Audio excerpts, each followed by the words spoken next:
आमतौर पर जब भी मेक्सिको का जिक्र आता है तो जहन में फौरन वो चमकते हुए बीच या रिजॉर्ट्स का ख्याल आता है। सही कहा, लेकिन असल कहानी इससे कहीं ज्यादा गहरी और ठहरी हुई है। ये सफ़र सिर्फ एक आम तफरी नहीं है, बल्कि वक्त, तारीख और कुदरत की ऐसी तय दर तय कहानी है जो आहिस्ता आहिस्ता खुलती है। चलिए इसको थोड़ा खोल कर देखते हैं। ये बहुत अहम पॉइंट है। इस खित्ते को हमें एक आम जगह के बजाय एक लिविंग म्यूजियम के तौर पर देखना चाहिए। बिल्कुल। यहाँ भारी भरकम पहाड़ों, कदीम खंडरातों और समंदरों का आपस में इतना गहरा राब्ता है कि ये सब मिलकर एक खामोश लेकिन इंतहाई ताकतवर पहचान बनाते हैं। मतलब इस जगह को तेजी से देखा नहीं जा सकता। हाँ, इसे समझना पड़ता है। और इस ठहराव और डीप टाइम की सबसे बेहतरीन मिसाल हमें पेन्या दे बरनाल के हवाले से मिलती है। ये किरेतारो के इलाके में एक 400 मीटर लंबा अजीम पत्थर का पहाड़ है जिसे मोनोलिथ कहा जाता है। और दिलचस्प बात यह है कि पूरा सैन सेबेस्टियन बर्नाल शहर इस अजीम पत्थर के साये में अपनी जिंदगी गुजारता है। अच्छा, वाकई। लेकिन दिमाग में ये सवाल आता है कि एक बेजान पत्थर किसी शहर की रोजमर्रा जिंदगी को कैसे मुतासिर कर सकता है? असल में इसे बेजान समझना ही हमारी गलती है। अगर हम जियोलॉजिकली देखें तो ये मोनोलिथ कोई आम पहाड़ नहीं है। ये मैग्मा का एक ठोस हिस्सा है जो करोड़ों साल पहले एक ज्वालामुखी यानी वोल्केनो के अंदर ठंडा होकर जम गया था। ओह वाओ, करोड़ों साल पहले। हाँ, एग्जैक्टली। वक्त के साथ साथ बहाल का नरम पहाड़ हवा और पानी से बर्बाद हो गया, लेकिन ये सख्त मरकज वहीं खड़ा रहा। तो जब शहर के लोग सुबह उठते हैं तो इस पत्थर पर पड़ने वाली रोशनी और उसके ढलते हुए साएं उनके दिन का हिसाब रखते हैं। अच्छा, यानी वो पहाड़ उनके लिए वक्त बता रहा है। बिल्कुल। ये मोनोलिथ वक्त के उस अजीम पैमाने का सबूत है जिसके सामने इंसानी जिंदगी की रफ्तार बहुत मामूली लगती है। जी हाँ, पेन्या दे बरनाल कोई आम पहाड़ नहीं है। वो एक 400 मीटर बुलंद संगे खारा है जो असल में एक महदूम हो चुके आतिशफशां का अंदरूनी हिस्सा है। लाखों सालों में बैरूनी खौल खत्म हो गया और अंदर का ठोस मैग्मा जम गया। और इसी अजीम पैमाने का एहसास हमें तब भी होता है जब हम टियोटिहुआकान की अजीम इमारतों की तरफ आते हैं। हाँ, टियोटिहुआकान। वहाँ एवेन्यू ऑफ द डेड और सूरज और चांद के अजीम हराम यानी पिरामिड्स मौजूद हैं। वहाँ खड़े होकर इंसान कायनात और फल्कियत का मुकम्मल आईना देखता है। सही बात है। यहाँ इन इमारतों को महज बड़ी कहना उनके असल मकसद को छोटा करना होगा। असल में ये कॉस्मोगनी को दर्शाती हैं, यानी कायनात के वजूद और उसके निजाम की कहानी। वहाँ का हर रास्ता, हर खुली जगह इस तरह डिजाइन की गई थी जो सितारों की गर्दिश से मैच करे। दीवारों पर आज भी जैगवार और परिंदों के निशान सिर्फ आर्ट नहीं है, वो उनके अकायद की लिविंग इंसाइक्लोपीडिया है। अच्छा, अगर इन इमारतों को देखा जाए तो ये किसी आसमानी घड़ी जैसी लगती हैं, है ना? लेकिन मेरा एक सवाल है यहाँ पर। जी पूछे। क्या इन अजीम इमारतों का मकसद कुदरत पर काबू पाना था या उसके सामने घुटने टेकना है? क्योंकि बगैर जदीद टूल्स के ये इतना परफेक्ट कैसे हो सकता है, राइट? एग्जैक्टली। और इसका जवाब ये है कि ये कुदरत पर काबू पाने की कोशिश नहीं थी, बल्कि ये कुदरत के साथ एक गहरा समझौता था। इसका सबसे ठोस सबूत हमें चिचिन इत्जा में कुकुलकन के मंदिर में मिलता है। अच्छा, वो सांप वाली परछाई की बात कर रहे हैं आप? हाँ, इक्विनॉक्स के वक्त जब दिन और रात बराबर होते हैं तो सूरज की रोशनी पिरामिड की सीढ़ियों पर ऐसी परछाई बनाती है जो बिल्कुल एक अजीम सांप जैसी लगती है जो नीचे उतर रहा हो।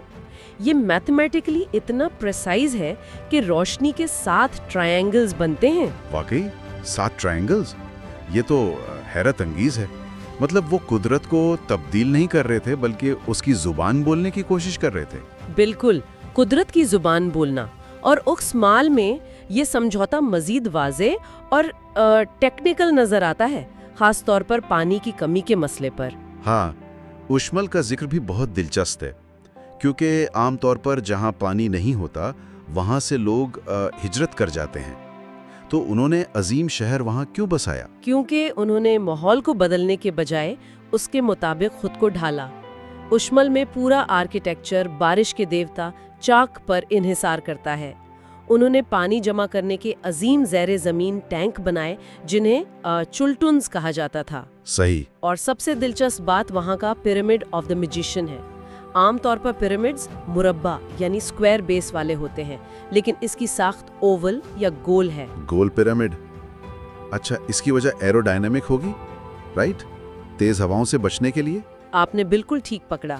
ये हवा के तेज थपेड़ों को बर्दाश्त कर सकती थी और माहौल के साथ एक हम आहंगी पैदा करती थी। यहाँ बात वाकई बहुत दिलचस्प हो जाती है, क्योंकि जब हम इंसान की बनाई हुई इन इमारतों से निकलकर कुदरत के अपने कैनवस की तरफ आते हैं तो ऐसी तफसीलात सामने आती हैं जो सच में दिमाग चकरा देती हैं। हाँ, जैसे लस कलरादास का मंजर। एग्जैक्टली। युकटान के इलाके में लस कलरादास, जहाँ पानी का रंग नीला या सब्ज नहीं है बल्कि मुकम्मल तौर पर गुलाबी है। ये तो किसी एब्स्ट्रैक्ट पेंटिंग जैसा लगता है। ये वाकई किसी दूसरे सैयारे का मंजर लगता है। वहाँ की केमिस्ट्री बिल्कुल अलग है। ये गुलाबी रंग दरअसल पानी में मौजूद शदीद नमकियात और ख़ास किस्म के माइक्रो ऑर्गेनिजम्स का नतीजा है। रुकें, यानी माइक्रोब्स की वजह से पानी गुलाबी हो गया? हाँ, इन माइक्रोब्स में हेलोबैक्टीरिया और माइक्रो एल्गी शामिल हैं जो धूप से खुद को बचाने के लिए सुर्ख पिगमेंट पैदा करते हैं। और मज़े की बात यह है कि वहाँ पाए जाने वाले फ्लामिंगोज का रंग भी इन्हीं ऑर्गेनिजम्स को खाने की वजह से गुलाबी होता है। क्या बात है! मतलब एक पूरा इकोसिस्टम उस एक रंग पे डिपेंड कर रहा है। बिल्कुल। और यहाँ सबसे हैरानकुन बात यह है कि कुदरत के इस रूप को इंसान कभी भी इस्तेमाल या कंज्यूम नहीं कर सकता। सही बात है। अगर हम इस ताकत की और मिसाल देखें तो सिमेदेरो कैनियन है चियापास में। वहाँ 1000 मीटर बुलंद अमूदी चट्टानें हैं और उनके दरमियान ग्रिहाल्वा दरिया बहता है। वहाँ बड़ी बड़ी कश्तियाँ भी तिनके की तरह महसूस होती हैं।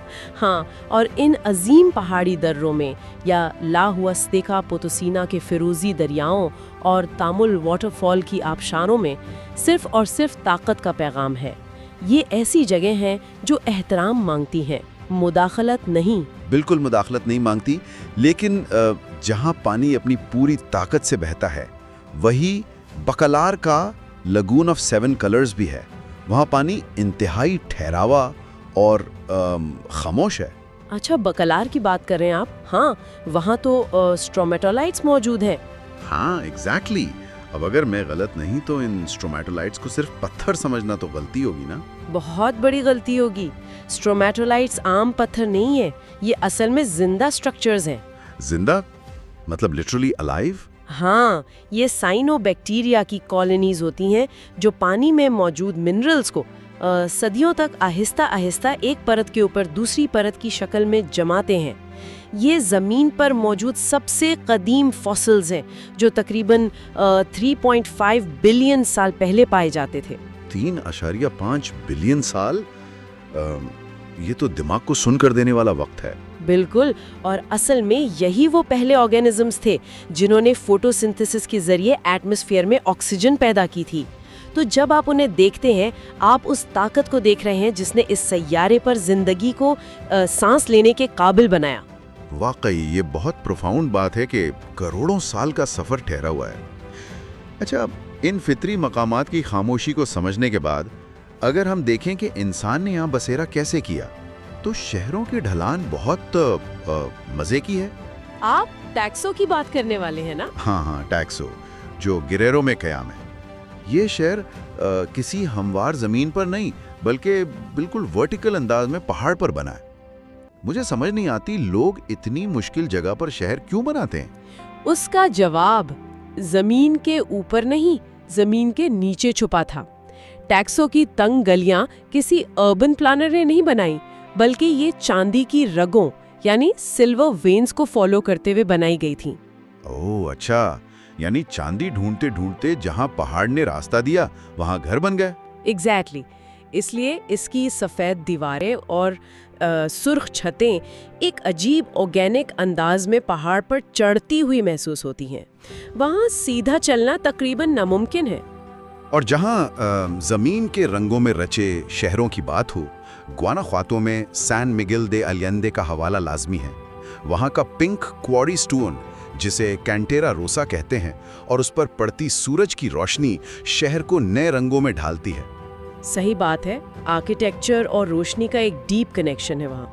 लेकिन इज़माल शहर का भी तो सोचे, जिसे जर्द शहर या ओकरे येलो सिटी कहा जाता है। हाँ, इज़माल, जहाँ तमाम दीवारें और बिल्डिंग्स एक ही गरम जर्द रंग में रंगी हैं। एक तरफ गुलाबी पत्थर तो समझ आता है फितरती तौर पर, लेकिन पूरे शहर को जर्द रंगने की लॉजिक क्या है? इसकी वजह प्रैक्टिकल और तारीखी दोनों है। प्रैक्टिकल इसलिए क्योंकि खालिस जर्द रंग धरती पर पड़ने वाली शदीद धूप को एब्जॉर्ब करने के बजाय रिफ्लेक्ट करता है, तो बिल्डिंग्स अंदर से ठंडी रहती हैं। अच्छा, यानी एक किस्म का नेचुरल एयर कंडीशनिंग हो गया। बिल्कुल, और उससे भी बड़ी बात इज़ामल में मौजूद संवरती हुई तारीख है। वहाँ सैन एंटोनियो दे पादुआ का अजीम कॉन्वेंट और ठीक उसी जगह पर कदीम मायन पिरामिड किनिच काकमो खड़े हैं बिना किसी टकराव के। एक ही जगह पर कॉन्वेंट और कदीम पिरामिड, ये तो आमतौर पर नहीं होता। आमतौर पर तो नया आने वाला पुरानी निशानियां मिटा देता है। दोनों एक साथ कैसे? यही तो बात है, ये एक बाइज्जत ओवरलैपिंग है। कॉन्वेंट की तामीर मायन आर्किटेक्चर के हिस्सों से ही हुई थी, लेकिन वहाँ दोनों निज़ाम एक साथ अपनी मौजूदगी का एहसास दिलाते हैं। ये सबूत है कि तारीख एक दूसरे के साथ पुरसुकून अंदाज में रह सकती है। तो इस सब का मतलब क्या है? अगर हम अपने इस सफ़र को समेटें तो चाहे वो पेन्या दे बरनाल का ठहराव हो, सुमेदेरो कैनियन की चट्टानें हों या इज़ामाल के जर्द रंग हों, उम्मीद इस बात की मिलती है कि दुनिया की हर चीज़ जल्दी में कंज्यूम करने के लिए नहीं होती। एग्जैक्टली। इन कदीम लोगों ने सदियों का मुशाहिदा करके वक्त की असली कीमत और कुदरत का एहतराम करना सीखा था। और ये आज की जदीद ज़िंदगी के लिए एक बहुत अहम नतीजा है। आज हमने रफ्तार को ही असल तरक्की का पैमाना मान लिया है ना। हर चीज़ फौरी ज़रूरत के लिए डिज़ाइन होती है, लेकिन ज़रा सोचिए, अगर कायनात अपना काम लाखों साल की खामोशी में करती है, जैसे 3.5 बिलियन साल पुराने ऑर्गेनिजम्स। हाँ बिल्कुल। तो क्या वक्त को महसूस करने का हमारा जदीद नज़रिया अधूरा नहीं है? इन कदीम शहरों की तरह आसमान और ज़मीन की तरफ ठहर के देखना हमें हमारी असल फितरत से वापस जोड़ सकता है। ये वाकई एक ऐसी फिक्रिया बात है जो दिमाग में घूमती रहती है। आज हमने असल में वक्त और ज़मीन की गहराइयों में गोते लगाए और ये समझा कि आर्किटेक्चर और नेचर सिर्फ मनाजिर नहीं है, बल्कि गहरे असूल हैं। सही बात है। आज की ये गुफ्तगू वक्त की उसी आहिस्ता खुलती तह में अपने इख्तिताम को पहुंचती है। उम्मीद है कदीम तारों और ठंडे पानी की खामोशी का ये निज़ाम देर तक ठहरा रहेगा।